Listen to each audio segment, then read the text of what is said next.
your background. Well, I mean, I'll just start off then, right? All right. So we're starting a podcast, right? Or discussion or forum about, something relatively new that we think that's called modern classics, right? Which is any car that's from, let's say, the 1990s to 2010, probably stretch it out to 15, depending on what kind of car it is. Um, my name is David Arango from California. My background is pretty much macroeconomics with a heavy onset on cryptos. I still, look into equities and indexes and commodities and all that stuff. But that's what has brought me to kind of, the interest in cars and stuff like that because I see a really big opportunity happening there. So that's me. That's my background. I love cars, love bikes. I've always been around them, have knowledge in them. And yeah. And the funny part about like why this whole thing came together is we kind of became friends or met out of like coincidence and all because of motorcycles. And it's kind of funny because initially we didn't even like each other. So fast forward to now, we're homies now, which is pretty funny. And my name's Savon Umstead. My background is mostly motorsport related things. I have a huge passion for drifting and like stance cars, big wheels, that kind of thing. Uh, and so now we have like a little bit of a hybrid of backgrounds because I've been into like the wheel market for Japanese wheels, and David's more into the traditional finance. So we both see an opportunity now for cars since you've seen in the past 5 6 years. There's been a huge boom, especially in the performance car segment. Uh, and just little hyper niches like Hondas are cool. You got your Nissan crowd, you got your drag racing crowd, your roll racing crowd. So you have these little motorsport or street inspired racing segments of car ownership, and it's just people are investing a lot more in them. I think some of it is just because they're scared that they're going to disappear in the next couple of years. Right. So it's like, kind of just adding on to what you're saying and how we met. It's funny. It's because it was like we met through a drive, a coastal drive that was organized. And we were the only people on fucking motorcycles. And it's funny because like everyone else was in cars heavy into whatever it was, it's like I think there was like somebody with like a classic European car, like Stance, Evos, all this other stuff. And like Savon was saying, he was really big into wheels, and it's like that's where I saw that it's like, he could really hyper focus on things and he understood the market in ways that it's like till this day I still don't understand it, right? But when we talk about trends and just market cycles and stuff, it's kind of like where we started kind of finding this midpoint onto kind of like how we met with like revolving around cars and just using the perspective of both of what we do and what we're like really knowledgeable in, and like we were able to understand what like shifts are going on currently Exactly. in cars. So it's like this is relatively new. We see people that are like they are looking at it, but in a very like we believe that it's in a very small perspective, right? Yeah. We've been kind of brewing this idea and like this thesis around what modern classics are and the hidden values in them, and even trying to uh, you know carve out how the cycle is going to play out Yeah. in the next coming years. Yeah. So So the whole point is just so that we kind of get more eyes into the markets of things we're already naturally into, anyways. And to get people to see it in a different sense because a lot of the times I think we're programmed to think that markets stay the same. And especially growing up, I'm sure a lot of you guys can relate, is like from 10 to 18 years old, there wasn't huge shifts in your life. But in the past couple of years, it seems like every couple of years, the market is making huge swings one way or another. So just trying to stay in up to date on what's going on in the market. So if you were interested in cars or you're just getting into cars, this is kind of a way for you to get some background information or even spotlighting on something you might not have seen because you haven't been in the car game for the past 15 years or 10 years. all right. So, I mean, just so people can end up like knowing exactly a little bit more about your background, who you are, and like kind of what like what you fancy. It's like, so what what catches your attention when it comes to the car world in regards of modern classics or whatever, right? I'm always definitely weighted towards like anything that's naturally aspirated and high revving. So I guess the most modern car would probably be anything Coyote powered. So you got your GT350, which is probably the pinnacle of Mustangs for NA things. Um, hidden gem for sure. The 2008 through 2010 BMW M6, whether that's Mhm. SN or Yeah, manual, that's one of my the ugly duckling. the ugly ducklings, I guess. But I car.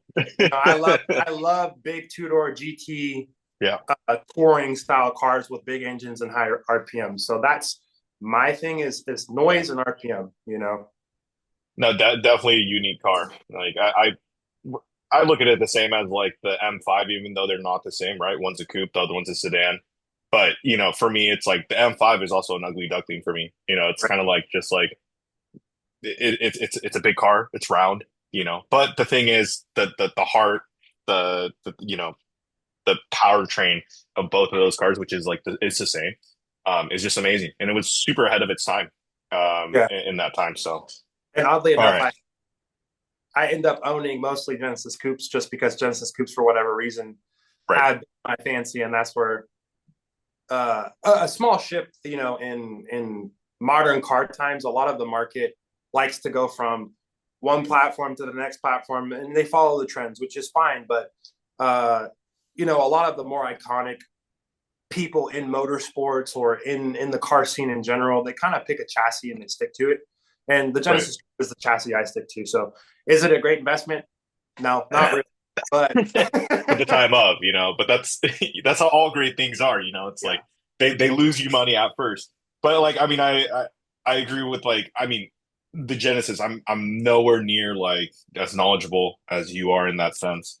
But it's like something that I remember just like very particular about that car was like back in the day, like I used to get the Super Street magazines, right? I had a subscription to one of those. And I remember when that car came out, um, it was like they made a whole segment of it, right? And it was like just a car that kind of looked like a G37, 350Z or 370Z at the time of, but it was just like the article was just about like boasting about like, dude, this is such a great drift car. It's like super like good performance. Where the hell did Hyundai come out? And then after that, not in a sporty sense, but like even on like just a general like consumer level, everyone was just like, dude, I bought a Hyundai and I'm super happy because the styling is better. It's pretty reliable. It's pretty cheap to replace things on it. And it's like, but the pivoting point for me, where it's like Hyundai became like something on my radar, not just in the sports sense, was because it's Genesis Coupe.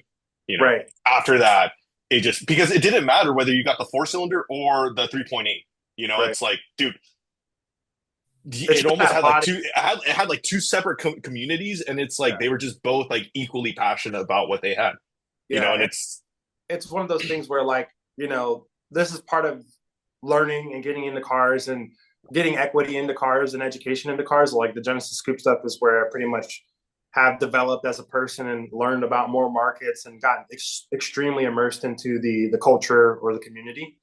So, that's a part about cars that you can apply to almost all of life. You know what I mean? So you mhm, learn how things work and how people operate and value sets, and you can apply that to almost any form of investing.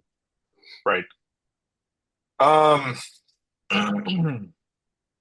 so it's like I just want to like let's dive into a little bit about like you know the trends in modern classics, right? What are the trends that we see in that space? It's like a thesis that we always kind of just go back and forth on is the fact of just the whole EV push going on. And we're very early in that area. It's like I don't believe that we've hit the point where EVs have really shifted the attentions to these older cars or whatever. I personally think that EVs are very like soulless cars. They don't really have personalities because they try to cater to everybody. And it's like when you look at cars that are like sub 2015, it's like none of them drive the same. Literally none of them. You can even have like the same platform and they still don't drive the same. Like you can get a BMW M3, E46 with like, C6 Corvette. And even though they're both performance cars, I haven't driven either of them, but I know that they don't drive the same. No, they, I know they, neither one drive the same. I've driven both. so It's crazy actually how comfortable like a C6 Grand Sport would be, right. even in comparison to an M3. But that is a huge part of uh, the value set in cars is shifting your mindset from. I mean, it's basically been the hyper focus of if you're a car head, you know this. Like experiencing cars is the point of cars. Like it is a whole totally different experience. The way they design the dashboards, the way they design the gauge clusters, the way that they orient the driver in the seating positions, the way that the shifter feels, the way the car shifts in I mean, general. I don't know how long it's been, but like I know for BMW, that was their selling point. That was like their marketing standpoint. It's like the driver's experience, right? The ultimate driver's experience. Right. So now it's like you have the shift in time where like maybe things haven't gotten better and that's why people want cars more. It's because there's less of them and you get certain eras of growing up. I remember I saw a Eagle Talon or an Evo or EG Civic. Those were the things of the time, or even something like a turbocharged Cobalt SS or SRT4, right? Right.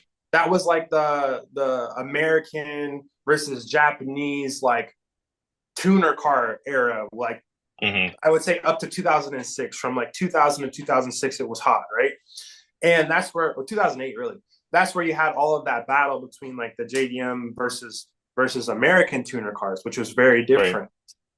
So there's all these subsets of cultures and they have extremely passionate and dedicated people to the platforms. And that's where you have to start to shift and go like, oh, there's a huge value set here where people have invested 50 grand into one thing. Or maybe you're like me or other people and you have a problem and you buy multiple cars. So it's like, there's a lot of money in cars, 100%. Right. No, and it's funny because it's like maybe I overshot it a little bit with the EV. I mean, I think we can even take a couple steps back and just look at like kind of like the people, I mean, that have it's like I feel like everyone just has the same car in a sense, like it's kind of with the same platform, whether that's like BMW, Camaro, Corvette, or whatever. It's like what Mustang you can put there as well. It's like those are like kind of like the main three, four cars that it's like pick whichever you want, but like they're all pushing around the same power. They're all like roughly like the same, and it's just like I feel like it's like everyone's kind of like turning their attention away from like what performance cars were in the 2000s. And Mm-hmm. the funny thing is, it's like just remembering like right because it's like I was in that scene where it's like I would you kind of it was like the whole run what you brung type of thing. And Every it's time. like whatever you had is like what you were gonna you just make the best out of it. And it's like funny because it's like I remember, like I don't know, I had like a 350Z back then. And it wasn't the fastest thing in the straight line. But I remember it's like, there's like Mustang dudes that would like, take me or whatever. But it's like we'd go, the back roads and stuff. And it's like that Mustang would like just perform super poorly. Where it's Right. like I'm saying, like now it's like it's like it's not technically a bad thing, right? It's just that now it's like It's a I know culture. that Mustangs now it's like I know their handling is a lot better, right? Where it's like back then it wasn't, but it was just because like back then it had a purpose, right? It was a muscle car, Right. right? And it's like if you look at classically what a muscle car is, it's like it's what goes fast in a straight line. So it's like it's not like bashing or saying that it's a bad car because it couldn't go around a corner. It's like it was never really for that, It's like Yeah. And now that's so like a perfect example of like we were talking about before, which is like the swings in markets. It used to be, things stayed the same for about a decade. mhm, Realistically, culture stayed right. the same for like a decade for cars. And now it's like every 2 years, there's something new, there's something new, there's something new. So back then, you would have the guys who, like I said, your Evo guy was an Evo guy. That's all they had was an Evo. They had one car. They built it to the Right. way they wanted to. The Subaru guy, he had his Subaru. He built it the way he wanted to. Nobody had the same style. Everyone had their Mhm. own personal design to their car. Nowadays, the culture has shifted more to like almost like FOMO and whatever's trending. So like for the past, I would say 2017, 18, it used to be like, the peak car was like Mopar, Hellcat, everything. Hellcat was Yeah, dominant. They yeah. had so many different cars. And even still, like a lot of people don't like those cars, but they're iconic. You cannot knock that they're iconic. Mhm. Um, and they're one of the most powerful. They are like the most powerful car you can buy from factory. So that car was like the dominant car, and it is still pretty culturally relevant. But a lot of people have switched even from like that to the Mustang game because now Mustangs have become really, really fast for really cheap. And that's kind of Mm, always the Mustang mantra, right? And then BMW has always made great M cars. F80 M3 was good, F82 M4 was good. But then they came out with the G Series chassis, and that's like, those run 10-second passes with super light mods, bolt on like downpipe and a tune, or even just a tune only. It's like a 10-second car. So now you have the whole market shifting from like, let's just say early 2000s, it was huge heavy tuner car era where that was like right. Japanese car, 4-cylinder turbo cars. And you have Right. those battling with your LS1 cars, your Mustangs with superchargers on them.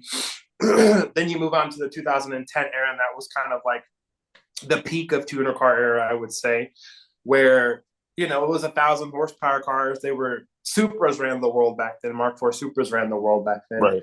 and that was Right. the hype, and that was the big thing. Then you had the transition onto Mopar taking over. Really, Right. like 15 Hellcat, boom, Mopar started Right. taking over. At the same time, Mustang came out with the S550 in 2015, so they were just starting off in the newest generation S550 chassis. And now you have the BMW guys. So now it's the 340i's, the 440i's, Right. the 3s M4s, right? That's Right. pretty much the swing of it. So throughout all of this, you kind of have a more generalization of the market to where most people are putting their money into trendy, safe, predictable options. But that's not to say, and it's definitely not to say like they're pretty much missing out totally on the collectability of the other platforms and cars that have huge lineage and huge culture. Right. Right. Um, I wanted to just touch a little bit more on the angle of, just what could create value in modern classic, and it's just a nostalgia, right? One thing I want to like mention for sure is like I had this conversation with some friends the other day because, it's like he has like a what 2015 like Honda or whatever SI. And I was telling him, and it's just like I feel like in a sense we go backwards, but like still try to modernize things. And it's like in the sense that it's like a lot of people like when you look at our phones, you look at the screens or whatever, it's like even with our iPhones, right? It's like if you start texting, it'll start doing like the little clicking sound and stuff like that. And it's Mm-hmm. like because humans are weird, dude. We find like satisfaction in things like that. Like It's the tactile same feedback. thing. Right, exactly. And it's kind of like, I've even seen on, like Instagram on Reels, like people that will just grab old cars and then they just like start like twisting knobs, opening the doors, putting the key in and turning it. I'm like, dude, this is kind of ridiculous, right? But it's like it's true. Like those sounds aren't relevant in today's cars anymore and stuff like that. But Mm-hmm. there was always that satisfaction where it's like we electronically try to replicate that Right. in something that isn't even there anymore, and it's Right. like so and I've experienced this firsthand too with like I mean I guess it's like because I own a 1984 Mercedes 300 SD. I think that now falls kind of under classic, right? It's like some people might say it's modern, but some people say it's classic now. And it's like, so let's just say it's a classic, right? I was never a fan of the 80s. Like I just thought it was like a really tacky era. I thought the music sucked. I didn't like anything about it. And then I got this car, and I was with somebody that was like big into it, and they played music in there, and I was like, "Holy shit, dude!" Like I don't know why this song just hits now because it's like you feel like how the seats feel. Like there's like in that car, like there's not even a car from the '90s that has seats that replicate that feeling, right? Like the very Right. springy, the very big and cushiony. Um, and it's just like even just like the compartments and how it was just a different time that you were living in, and they prioritize different things. Like I mean that car has on every corner has cigarette freaking ashtrays, and cigarette lighters for every side, which is like it's like Era. That's the smoking era. it's not a big thing now, right? It's like but at the time of it's like you just go back and you're like damn, like that's people were G's back then, just Right. lighting up all the time. and the comfort factor onto it, it's like smoking a cigarette and just like sinking into like the freaking seat, and then like you just playing, I don't know, like Bobby Cadwell or whatever. It's like the whole thing is a vibe, Yeah, right? So that's it's the like like it's like the you closest thing to a time capsule or time exactly traveling exactly. that it's like I don't think that most people have really experienced that yet, and I feel like they definitely are, right? It's like someone's Right. going to jump into a car in the 2000s, and they're like going to remember the first time that they drove down I-5 to go to Disneyland or wherever or Because wherever it is, right? music always solidifies the like memories or feelings or emotions, right? And I think And by the I way, now I'm a huge 80s music person. I have a whole playlist now, dude. I have a playlist specifically for when I drive that car. I love it now. So it's you like, were you were that's missing the out. power of the car. You That were was the missing power of the out. car, man. You're missing out on half of the experience because you were missing the music to immerse Right, yourself right. into the car. And that's for me, that's like the going off the music and emotion and feelings and experience. That's why I do like the cars that have particular sounding engines and the RPMs and the drama and the Right. vibration, because it gets you into a frequency, not the B2 woo woo, but like it gets you in a frequency that you cannot really Well, obtain anywhere else. Like there might be a faster car. There's always a faster car. There might be a car that can handle better. There's always a car that can handle better.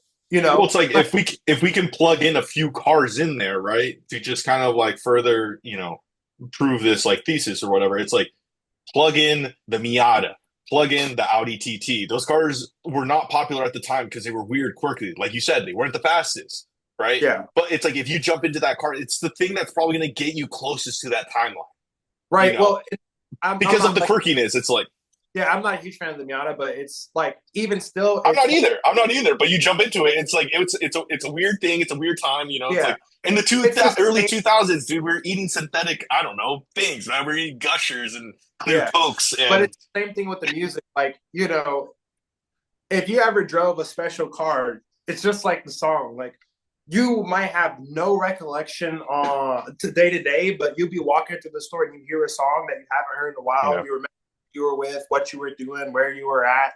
Everything becomes like front of view. It's the same thing with the cars. It's like you'll remember that specific car. Like, oh, I remember the first time I drove XYZ car. Like the first time I drove a Corvette. I remember the friend I was with and why I drove it. Right. hmm And right. then you have these imprints, like these memory imprints, which I think is one of the biggest things and a huge value set um, of experiencing those cars. And if you're going road tripping or some event, or you're just casually cruising around with your friends, you're not going to realize it at the time. But when you're in the immersion of your community of people with that experience, later on in the future, you're going to be like, man, those were good times. Super Right. simple, nothing crazy going on. You're just like cruising down the highway with the boys. You're gonna go get some dinner or something. You know what I mean? Right. But that Right. becomes like a nostalgic experience in the future because things were just so simple. The car doesn't Right. have to be the fastest. It doesn't have to do this. No, no, no. It's just like you said. You turn your '80s music on, boom. You're in the freaking big body. You're relaxing. You got Right. the Yeah, yeah, have your little lady friend with you or whatever, and you guys are yeah. just Feeling like a Don, dude. Feeling like Tony Sopranos, man. exactly. So Yeah. it's all about the experience. And that's what makes the modern classic such a high value, because there is a huge diversity of super, super interesting and imprinting quality experiences. It's funny because it's like, going back to the Miata and the Audi TT, it's like those cars like really stand out to me when you look at the aspect of modern classics because there's been times that I've like people have asked me, it's like, hey, what kind of car like would you like in this place? And I'm just kind of like, for this place in particular, is the Mazda RX-7. And I showed them the car and they were just like, I don't know, I don't like that car. It's kind of ugly. It's like, when's that car from? I'm like, this car's like from like 96. What was it? Like 96, 99, right? Yeah. Yeah, the FDs. And Yeah. and it's funny because this person said that it's like, oh, I thought it was like a 2000. I'm like, that's why I think it's great. I don't think it's the best looking car. Mm. I don't. Like if you modify it, sure, you can make them look good. You can make them look really good. But like what it is, I don't think it's the best looking car. But when you grab it that it was made in the 90s, when it looks like a 2000, I'm like, dude, these you think about it like the human intelligence of it. It's like, dude, the engineering wise, like they were ahead of its time. Right. You know, because that's you plug that body, like I mean, realistic. I'm not saying it looks like a Corvette, like a 2002 No, Corvette, it's very close. It's very but it's similar. close. It's You know, similar. so it's like I don't think this had to be like, oh, we want to be like the RX-7. No, I think that there was an engineering thing that it's like, no, this is the move right now. This Right. is the tech, and that's what we're plugging. We're plugging in tech. We're not plugging in like we're trying to be like this or that. And And that's that's why that car stands out to me so much. You can even add on top because it's a rotary and all that stuff. And some people are gonna like, be really cool, like awesome about that, or they're gonna hate it, whatever. I don't care about that. It's like it's specifically just the what's styling of it. It yeah. was way ahead of its time. It realistically at the time of it should have it's more like a concept car that actually made it to production, right? Yeah. Because like concept cars never really come out how They um look. the production vehicle is, right? Right. They always change it up. It's like whatever. That car, it was like it was ahead of its time Right. with how it looked. So, Yeah, um, I think that that's like the same thing with the unique experience. Like there's the eras of cars where the design element of it is just of that era. You can't get a new car that looks like that. You can't even get something 5 to 10 years newer sometimes that looks similar to that. They go through these design shifts right. at manufacturers, and that's that. So it's like if you want to experience something of, I think that the FD also captures like the '80s element too to it as well, where you Yeah. still have Yeah, that yeah, yeah. super analog, super clean, sleek design, minimalistic, nothing crazy. Very straightforward. Yeah, I was gonna say it's like very straight to the point. Yeah. So I think you capture some of you keep the lineage of the FC and even maybe some of the FB, the first generation. So you Mhm. keep the fans happy because you're keeping the lineage pretty consistent. You're not doing any Right. huge jump, but you're just modifying it a little bit. And to be honest, it's pretty much like a big body Miata. Like it's just the cool big body It Miata. is. It That's is. what it It looks is. like. Yeah, yeah, yeah. So Absolutely. that's part of the icon, and that's a legendary car. So it's a perfect example of like modern classics. FD. I remember before 2019, I would say they were importing those right hand drive, and you could get one of those for 20 grand Right. for FD. And then after that world event happened, they're like 50 grand, which Yeah. is crazy. So it's a perfect example of like, yeah, everyone, your mom will tell you, your auntie will tell you, your friends will tell you, cars are stupid. It's a bad investment. But what if you literally had just bought the FD, a right hand drive import one for 20 grand, and then world Right. event happened, and then 2, 3 years later, it's worth 50, and you sell it for 50 at the peak of the market. Hmm. You just made money off of literally owning something cool. Yeah, yeah, yeah. Yeah. So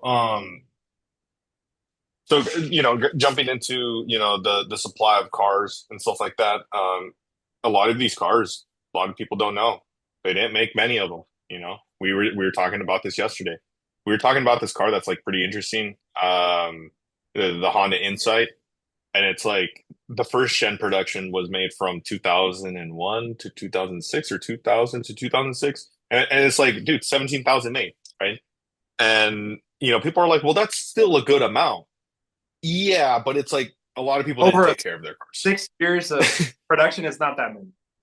It's not that many, but like at the same time, it's like, all right, fine. It's like if you want to like benchmark, you know, 2017 or 17,000, it's like, dude, realistically, it's like there's probably 2000s that were totaled, and then there's like probably like another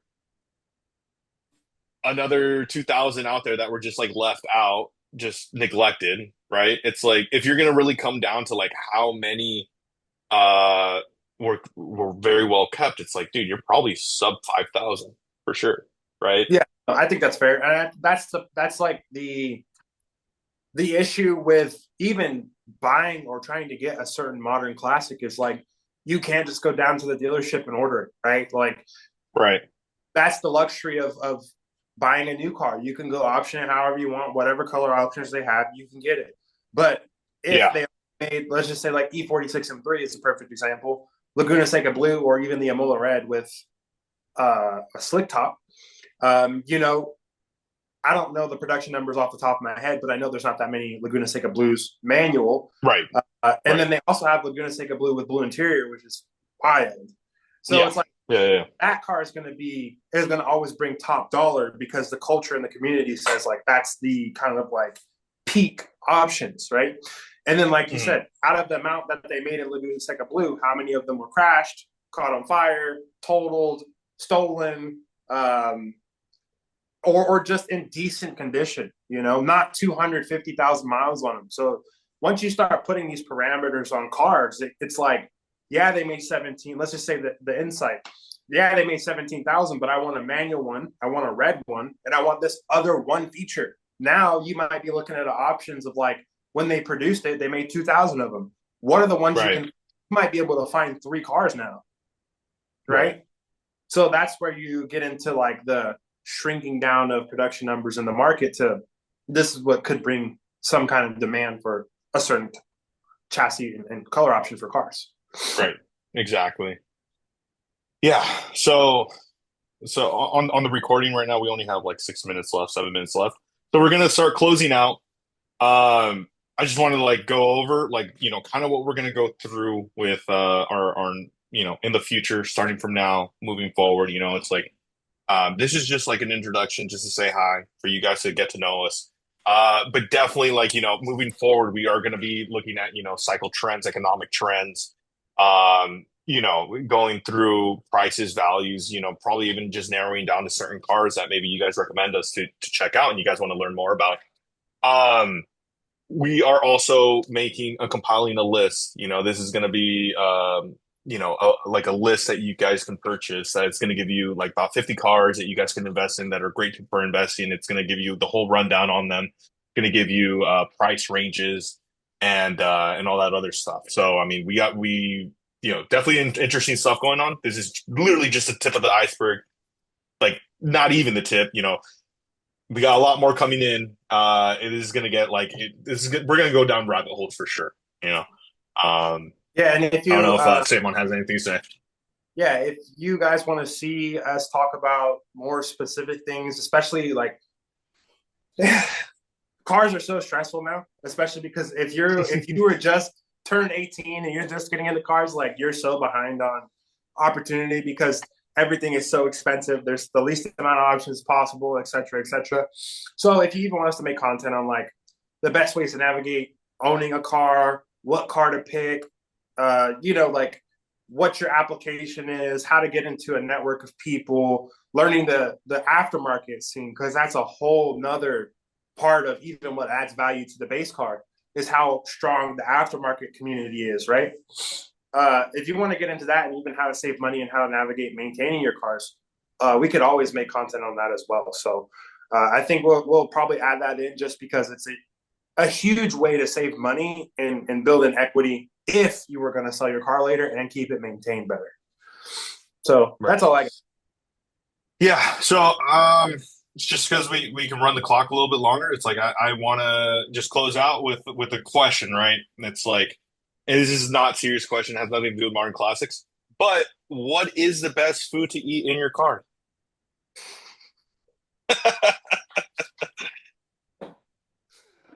I guess I'll follow up with a question. Uh, um, what is your guys' dream car? Like, what is that legendary car to you? Or name the top three legendary cars to you that you would like to have in your collection. That's all I got. Yeah, I know, but you still got to answer my question though. The food. What is your answer? What is the best food to eat in the car? I'm picky, so It don't matter. I don't care. I I'm didn't ask you if you were simple. picky or not. So if I can get it, it's gonna be Raising Canes. I'm gonna get my All right, Raising. there you go. Raising Cane's, you guys. That's the best food that you can have in the car right there. What do you got, Mister World Traveler, New Yorker? Dude, Collector? I am heavy, heavy. Some people are gonna like probably give me some clapback for this, but it's can't go wrong with it. McDonald's, dude, because you can get it anywhere and it's consistent. It's easy. It's fast. You eat it, you throw it Uh, away. Dude, efficiency, man. All right, Efficiency. Plus, give us the Dave Ram meal. So if the you want Dave Ram menu to, right here. let All me get right, the all right, all right. Dave Ramsey meal. All right. I'm a big boy when I eat. So it's two McDoubles, McChicken, large fries, and a lemonade. Right there. Boom. Simple. That's What it. kind of That's sauce? it. What sauce we doing? No, dude. I ketchup, and then I get more ketchup for my ketchup. I don't do sauces, man. If anything, sometimes if I do feel a little crazy, I'll do some buffalo sauce for Okay. the McChicken. That's it. That's it. That's, But yeah. that's All right, you guys. Well, thank you for fucking hearing us out. And I hope you guys are excited because I know